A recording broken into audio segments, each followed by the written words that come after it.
Hello everyone, welcome to my channel B&B CBS Gossip 24. Beth bans Sheila from the wedding. Electra sneered as Remy was exposed to Deke for his deepfake fiasco and begged for forgiveness. In the Forrester office, Ridge notices Brooke is thinking. She explains Deacon told her something about Sheila and she can't get over it. Ridge notices Brooke thinking. Sheila is getting her way again. Brooke was hoping Deacon would have pushed her out for good. This makes no sense to him. He can't understand Taylor urging them to reunite. Ridge confused by what Brooke telling him. Ridge doesn't want to talk about any of this. They agree they are lucky to be together again. She says he promised to make things right and he did. They kiss. Brooke Ridge say things right. In the showroom, Remy keeps promising to everyone that he isn't the guy he used to be. He's grown to know who he is and doesn't want to lose his wonderful life with Deke. Remy begs Deke for life. He knows what he did was terrible, but he panicked and wanted Electra to rely on him. He was scared of what he would do to himself if he lost her. Electra will never forgive him. He destroyed her old life and then tried to ruin her new life. She refuses to be anyone's victim. Electra not forgiving Remy. She tells Deke he's a good guy but his boyfriend isn't. Deke runs away and Remy jogs after him. Electra will never forgive Remy. Will and the ladies talk about how proud they are of Electra. Katie hopes Deke can see through Remy's manipulations. Electra feels bad for Deke. They talk about how Remy was no real friend to her. She declares she will never be a victim again. Will is so impressed by her resilience. The only thing that matters is their love. He never wants her to doubt that. Will impressed by Electra. In the design office, Remy keeps telling Deke he wishes he could make things right. He tells him that he changed how he sees himself in the world. Remy begs Deke for chance. Taking his hand, he begs for a chance to explain. Deke says what he did was deranged. Remy keeps begging him not to give up. He'll tell him whatever he wants to know. Deke doesn't know who Remy is. At their place, Sheila tells Deacon that he's back and he wants to look forward to the future. Sheila and Deacon at home. They talk about Deke's mystery boyfriend. Sheila gets back to thanking him for coming home. She went to see Taylor to thank her for urging him to do it. Deacon back-ties Sheila. She goes on about how extraordinary Taylor is and hugs him. She asks if she overstepped. Taylor seems surprised. Taylor saved their marriage so she needed to do something.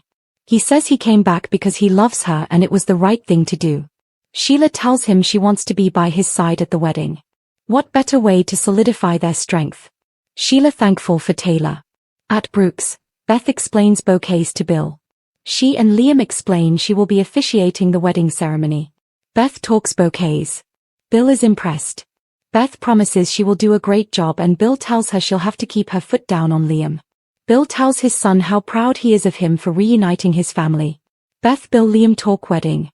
Hope arrives and says that things were confusing at the office. Beth gushes about wedding plans and hands them her list of food ideas, like onion rings. Beth gives parents food lost.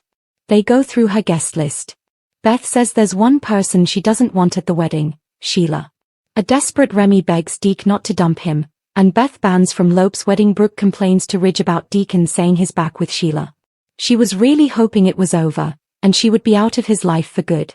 Ridge can't understand why Taylor would suggest he take her back. Brooke sniffs. She talked to him about the power of forgiveness. Down in the showroom, Remy cries his apologies to Electra and promises he's not that guy anymore. He has a wonderful life with Deke and doesn't want to lose it. Deke can't believe what he's hearing, so everyone chimes in to confirm the deep fake nudes. Remy protests, he was messed up back then. I'm so ashamed. He will do anything to get Electra's forgiveness. Electra hisses about how he tormented her. I will never forgive you. Will crew Electra B&B. After a speech to Remy, Electra tells Deke he's a good guy, but now he knows the truth about his boyfriend, who isn't. Deke runs out with Remy hot on his heels. What's Sheila's big idea? At home, Sheila tells Deacon she won't let him down again, sure, Jan. He's sure they have good things ahead. They discuss meeting Deke's boyfriend. Deacon hopes he'll bring him by the restaurant after the party at Forrester. Talk turns back to their marriage, and Deacon's startled to hear that Sheila paid Taylor a visit. Telling him something he clearly has already discovered, Sheila declares that the psychiatrist is a remarkable woman. Sheila Deacon B&B. Deacon says he came back because he loves her, and it was the right thing to do. Out of the blue, Sheila says she hopes to be by his side at Hope and Liam's wedding. What will Beth tell Bill? At Brooke's place, Beth and Liam explain wedding plans to Bill, who learns she's going to officiate. Beth tells her grandfather there isn't a date yet, and he teases, "Do I get an invite?" She chides him and they hug. Bill tells Liam he's proud of him reuniting his family. Liam, Beth, Bill, B&B. The final scenes. In the Forrester showroom, Electra, Will, Katie and Daphne exclaim over the nerve of Remy to walk right in there knowing what reaction he would get. Electra declares for the umpteenth time in the episode that she'll never be a victim again. Meanwhile, up in the design office, Remy tries to get through to Deke. He's the best thing that's ever happened to him and brought him out of a really dark place. Please, just let me explain. Deke, Remy, B&B. In the main office, Ridge is sick of talking about Deacon and Sheila, so he and Brooke recap how they made up and kiss. At Brooke's place, with impeccable timing, Beth informs her parents that there's someone she doesn't want at the wedding. Someone who makes her feel weird. Sheila. Beth, B&B. At that very moment, Sheila tells Deacon they can go to Hope's wedding with Deke and his boyfriend. What better way to solidify that they are back together and stronger than ever? In the design office, Remy's voice cracks as he tries to do damage control with Deke. He was afraid he'd lose him. They are building a life together, so he can't give up on him. Remy will tell him whatever he wants to know, but he's pleading with him not to judge him by who he was, but love him for who he is now. Remy sat on the steps, his elbows on his knees, hands pressed hard to his face. He looked wrecked. Eyes red. Hair pushed back like he'd dragged his fingers through it 100 times. Breathing uneven.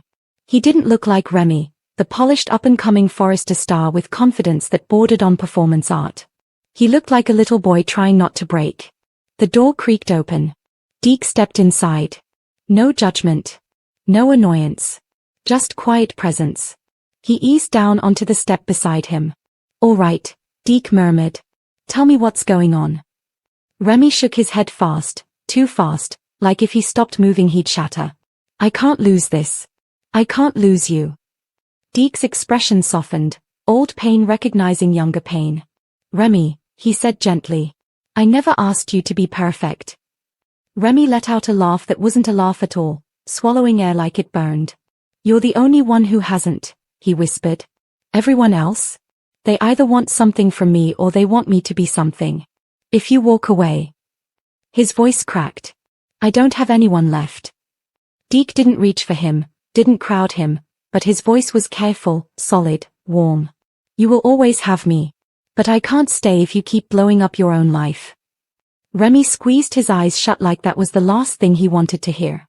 Scene 2, the mistake. The day before had gone badly. Worse than badly.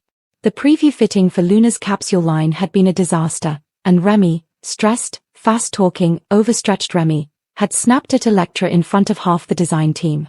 Said cruel things. Cut her down to feel tall. Tried to mask fear with arrogance.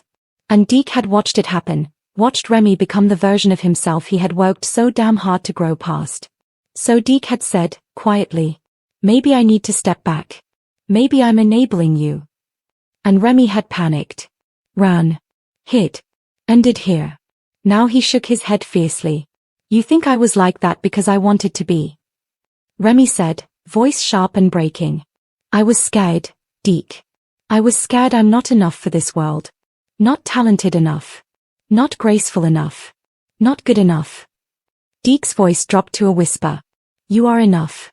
You always have been." Remy's breathing slowed, barely. "But when I get scared," he whispered, "I turn into someone I hate." Deke nodded slowly. "Then let's fix that. Not run from it. Not burn the house down because you're afraid of the fire alarm." Remy looked at him, eyes glassy, pleading. "Don't leave me. Everyone else has. I can't take losing you too." This time, Deke did reach out. Not dramatic. Not showy. Just a steady, firm hand over Remy's. "You're not losing me," Deke said quietly. "You're just finally hearing me." Scene 3, at the cabin. Meanwhile at the cabin, Hope stood at the kitchen counter, smoothing a napkin over and over with her fingertips. The wedding invitations were still laid out, white envelopes, pale gold edges. But invitations felt wrong now. Liam walked in with 2 mugs. She's still asleep. Hope nodded. She's been exhausted since the breakdown. I think she's scared we won't be here when she wakes up. Liam's jaw tightened. We will be. Always. Hope looked away, her voice barely a breath. She banned Steffi. Liam froze. She, what? She told me last night, Hope whispered. Beth said, I don't want Steffi at the wedding. Because if she's there, I'll remember being hers. Silence. Not angry. Not shocked. Just heavy. Liam sat slowly, like the weight of the entire past had settled behind his shoulders. Hope's voice wavered. She's just a little girl. She's confused. And she's terrified that love has limits. And we have to show her it doesn't, Liam said, his hand covering hers. Hope nodded, but her eyes didn't match the movement. She didn't know how. Scene 4, Forrester main workspace. Steffi entered the design floor later that day. She wasn't wearing the CEO armor today, no sharp blazer, no decisive smirk. Just quiet resolve. Her eyes found Hope's across the room. Hope looked exhausted. Steffi walked toward her slowly, like approaching a wounded animal she didn't want to scare. Is Beth okay? Steffi asked softly. Hope exhaled shakily. Not really. Steffi nodded, pain flickering across her face. She said she doesn't want you at the wedding. Steffi felt the words like a bruise pressed too hard, not anger, not insult, grief. Hope's voice broke. She's scared she'll remember loving you. Steffi closed her eyes. I never wanted her to lose that, she whispered. But I always knew she would. Hope's chin trembled. It's not that she doesn't love you. It's that she doesn't understand how she can love us both. Steffi nodded. And we'll teach her, Steffi said softly. Together. Hope blinked, but tears fell anyway. Scene 5, Crisis reaches the mall. Later that afternoon, Hope and Liam stepped into Forrester to speak with Ridge and Carter about rescheduling the wedding quietly. As they walked into the main hallway, they stopped fast. Remy was crying, openly, pressed against Deke's shoulder, while Deke held him with quiet patience. Hope blinked. Liam swallowed hard, remembering moments he had shattered in the same way. Steffi stepped forward, not CEO, not rival, just human. Hey, she said gently. You okay? You're allowed to break. This place demands too much from all of us sometimes. Remy wiped his face with the heel of his hand. I messed everything up. Deke shook his head. No. You panicked. Now we repair. Hope's voice softened. You don't have to do that alone. Remy looked up, ashamed. Even after what I said to Electra. Steffi nodded. Especially after that. We fix relationships the same way we break them, with words. The group stood together, for once, no sides, no factions, no war. Just people. Just hearts. Final scene, the cliffhanger. That evening, Remy and Deke sat on the outdoor patio behind Illinois Giardino, the twinkle lights warm, the night quiet. I'll do the work, Remy said. Therapy. Breathing. Accountability. All of it. I'll do it. Deke nodded. I'll be right there with you. Remy looked at him, relieved. But then, what about Hope and Liam's wedding? Should we go? Should we stay away? I don't want to make it worse. Deke exhaled slowly. We let Hope decide. They stood. Across town. Hope sat beside Beth's bed again, stroking her hair. And on her phone, a message from Steffi. Let me talk to her. Not to take anything. Just to help her heal. Please. Hope hesitated. Then typed. Come tomorrow. Just you. But she had no idea. That someone else was already planning to show up uninvited. Someone who had been watching the wedding unravel with interest. Someone who always makes their entrance at the worst possible moment. Sheila. Hope stood near the altar, smoothing the bodice of her dress with hands that trembled. It wasn't the first time she'd worn a wedding gown with Liam waiting for her, but this time was different. This time, she carried the weight of one small heart. Beth stood nearby holding a basket of flower petals, her shoulders slightly hunched, like she was afraid someone might come take her away again. Liam knelt beside her. You ready, kiddo? Beth swallowed. What if I remember wrong again? Liam's throat tightened. Then we fix it. Together. There is no wrong memory that can change how much we love you. Beth nodded, but she still clung to Hope's scout. Steffi stood at the very back of the ceremony space, far enough not to overwhelm Beth, close enough to be there if Hope called for her. She didn't look glamorous today. She looked like someone trying not to breathe too loudly. Someone afraid of her own presence. Hope caught her eyes and gave the smallest nod. At the entrance gate, Deacon paced beside the stone bench, hands opening and closing like he was trying to hold something, or stop himself from reaching for something he knew he shouldn't. Remy sat beside him, watching, worried. You don't have to go in yet, Remy said softly. Deacon shook his head. I should be inside already. Supporting Hope. Being her father. Being here. But. Remy whispered. Deacon closed his eyes. But I can feel her, he murmured. Like a string pulling somewhere behind me. Remy didn't ask who. He already knew. Deacon's voice was a whisper. Sheila. And though neither man saw her yet, the air shifted, like someone was standing just beyond sight. Her hair pulled loosely back. A plain sweater instead of the black leather she used to wear like armor. Her makeup soft. Her face bare of the sharpness that once defined her. She looked like a woman who had walked through years of her own regret and finally reached the other side. She looked at Beth.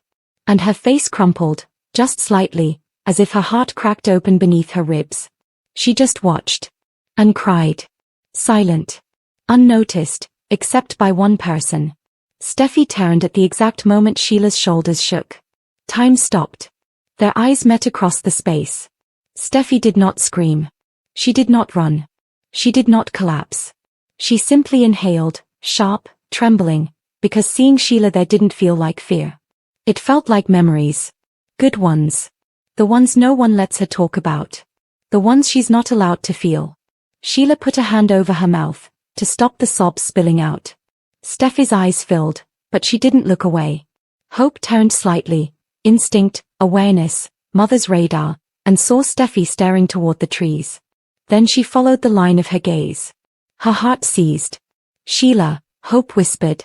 Beth looked up. Mommy. Hope didn't speak. She couldn't. Because Sheila didn't look dangerous. She looked broken. And soft. And wrecked by love. Sheila whispered, barely audible. I just wanted to see her. Just once. I won't come closer.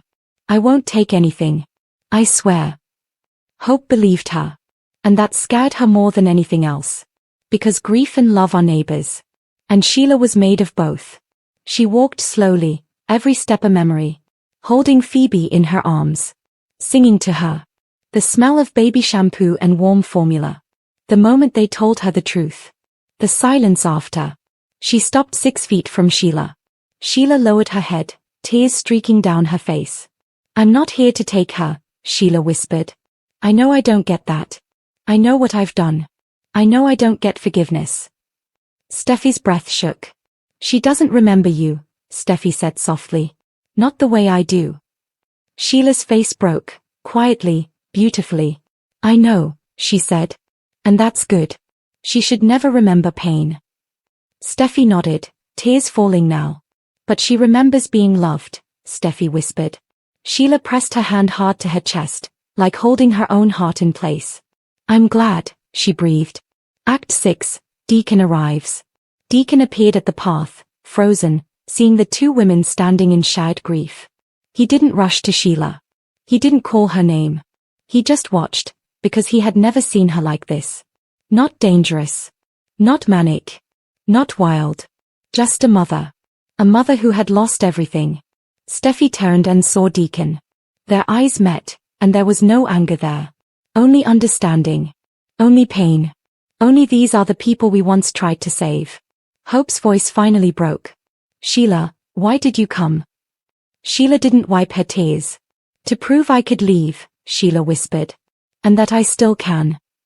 Hope's breath caught. Beth stepped forward, tiny hand clutching a petal basket to her chest. She looked at Sheila, not recognizing her, but sensing something. Something sad. Something deep. Something that made her little brow furrow.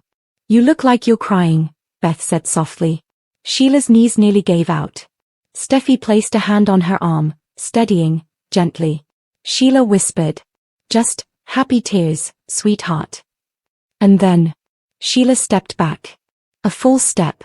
Then another. She didn't wait to be yelled at. She didn't wait to be dragged away. She didn't wait to break the moment. She left. Quietly. Slowly.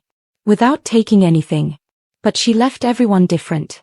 Final shot, the cliffhanger. As Sheila disappeared into the trees, a shadow stepped out from deeper in the woods. Someone had been watching her. Someone who wasn't supposed to be here. Bill Spencer. His jaw clenched. His voice, low, cold, to no one. So this is where you're hiding.